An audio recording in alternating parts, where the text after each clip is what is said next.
Ford created quite the spectacle at the 2015 Detroit Auto Show.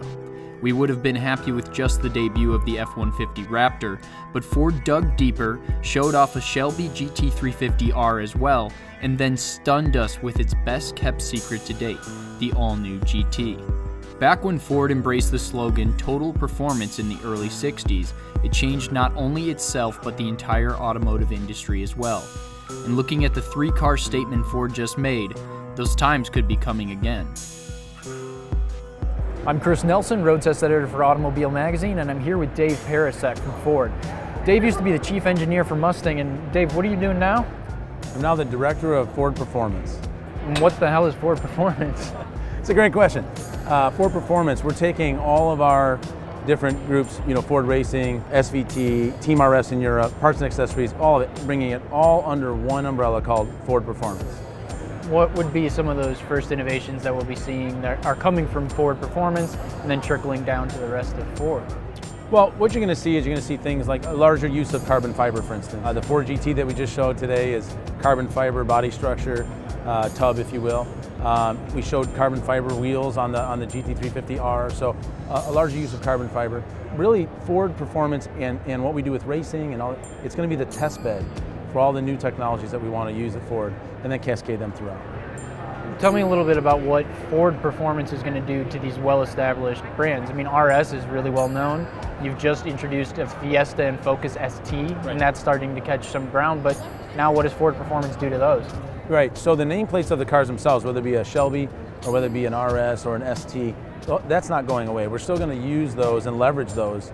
As you said, we have a lot of equity in those names. But what we're not going to do is we're not going to confuse everybody on what was produced by Ford Racing, what did Team SVT do, what did Team RS do in Europe. It's going to be one group that produces all of those fantastic products that we're talking about. What are the things that we can expect then, let's say in 2015, from Ford Performance? What sort of changes do we see now that it's all under one umbrella? Well, I mean, definitely you're going to see that we've got a job to do to bring some of the fantastic products to market that we just showed you today. For instance, the 350R, we're going to have that this year, available this year. So Ford Performance has to deliver that. Meanwhile, we're engineering that great Ford GT that we showed you. So you'll hear more from us probably in the later part of the year on that. And then clearly you're going to see a different approach to how we approach racing and then how we integrate the learnings from that into a development of our products. Okay, so let's talk about those products. The three that you debuted here. Yep. And let's start with the big brawler, the Raptor. The Raptor is 100% engineered out of Ford Performance. And the Raptor is the toughest, smartest Raptor we've ever built before. We took 500 pounds out of the truck. We made it more capable through its suspension system. We gave it an all-terrain system right now that allows the driver just through a selector switch on the steering wheel to select anything from normal mode to street mode to Baja mode to rock mode, and really changing the dynamics of the truck to be able to perform in those different environments. And again, the technology that you'll see within Raptor, whether it be Sync Gen 3 or the new EcoBoost, the second generation of the EcoBoost 3.5 liter engine, producing more horsepower than the outgoing 6.2 liter V8. The Raptor is going to be one hell of a machine. How do you think off-road enthusiasts are going to feel about a big, nice aluminum body that could just get knocked around by trees?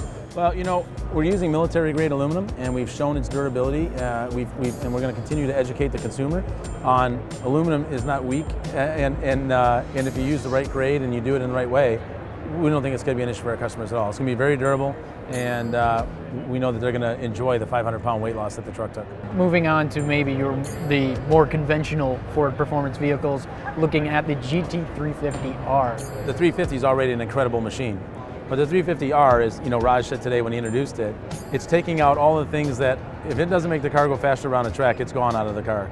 It takes the 350 and just amps it up one more step. It barely can put a license plate on the thing. It's that much of a race car. That's what Ford Performance is all about. It's pushing the envelope. You've seen, we've done this with Mustang over the years, right? Every time we do something new, they always say, well, what's next? And here we go, we just introduced a 2015 Mustang.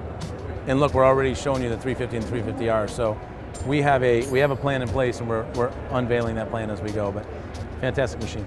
So what are some of the coolest changes to the GT350R over the stock, like the adaptive dampers for one? Yeah, the MagneRide, dampers are fantastic, and it's a technology that we finally now have in Mustang, and I think is critical to doing a car like the 350R and like 350. But the MagnaRide is really allowing us to take the car, now that we've got independent rear suspension and we've got this, we've got the chassis set up the way we did. The MagnaRide, we can take full advantage of it now. Really allowing us to dial that thing in for the track when we want to, and giving you a bit of more of a comfortable ride when you're going home from the track. So really excited about having MagnaRide in Mustang, and I think when you get behind the wheel of it, you'll see that we've done a really good job with it. The carbon fiber wheels, the only high volume manufacturer to put carbon fiber wheels standard on the 350R. It reduces over 50 pounds of unsprung mass, which is huge, and making the car feel more nimble, precise, and agile. And it was a challenge to do that. Obviously, no other OEM has done it, so there's challenges there, but our engineering team, what I believe to be the best there is, figured it out, and you're going to see it in the 350R. And then overall, just the overall tuning of the vehicle is significantly different from that of the 350. Everything, again, is just tighter and more precise and ready for racing. And speaking of tuning, no more horsepower in that thing? No, right now we're saying it's equivalent horsepower. But there may be room to go up. We'll see when we get closer to launch. What's your favorite thing about the GT350R over the GT350? The sound. Yeah? Yeah, the sound is phenomenal. The exhaust note is, we removed the resonators again. Resonators weren't required to make it go, right? So we removed the resonators, very sharp exhaust note, really distinct. It's fantastic.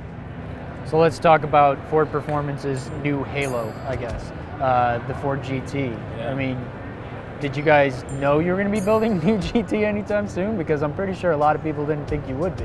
We have been able to keep the Ford GT a secret, probably better than we've ever done in the past. So, yeah, we decided that we were going to do an all-out performance car, make it the pinnacle of performance, through the Ford Performance team. And there was no better car to do that than the GT. But not doing yesterday's car. I think if you saw the car today, it has heritage in it, but you can see that this is definitely not yesterday's car. And there's nothing carryover from this GT versus the previous one.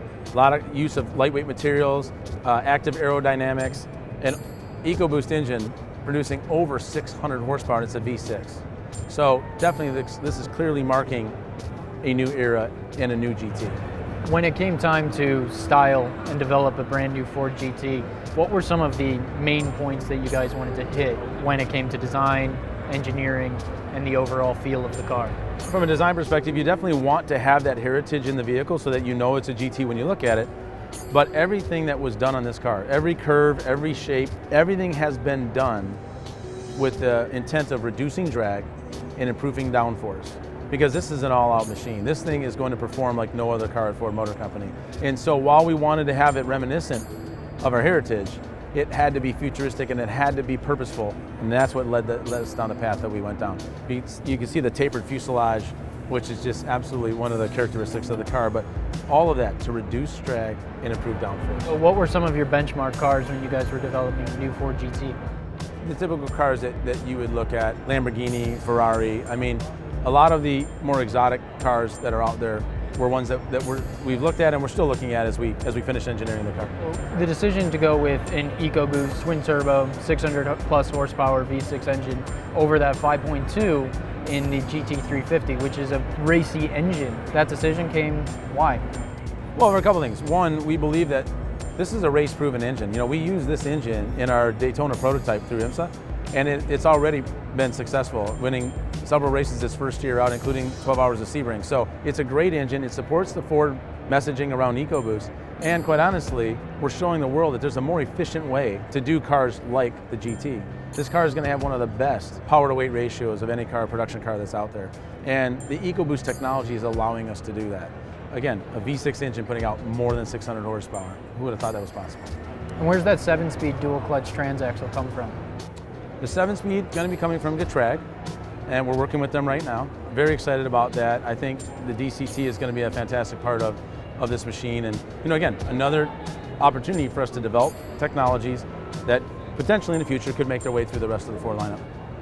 And so looking at this overall trio that you guys have debuted at Detroit, the Raptor, the GT350R, and the GT, yep. What do those three cars, each of them, mean to Ford Performance? What does it do for this brand new brand?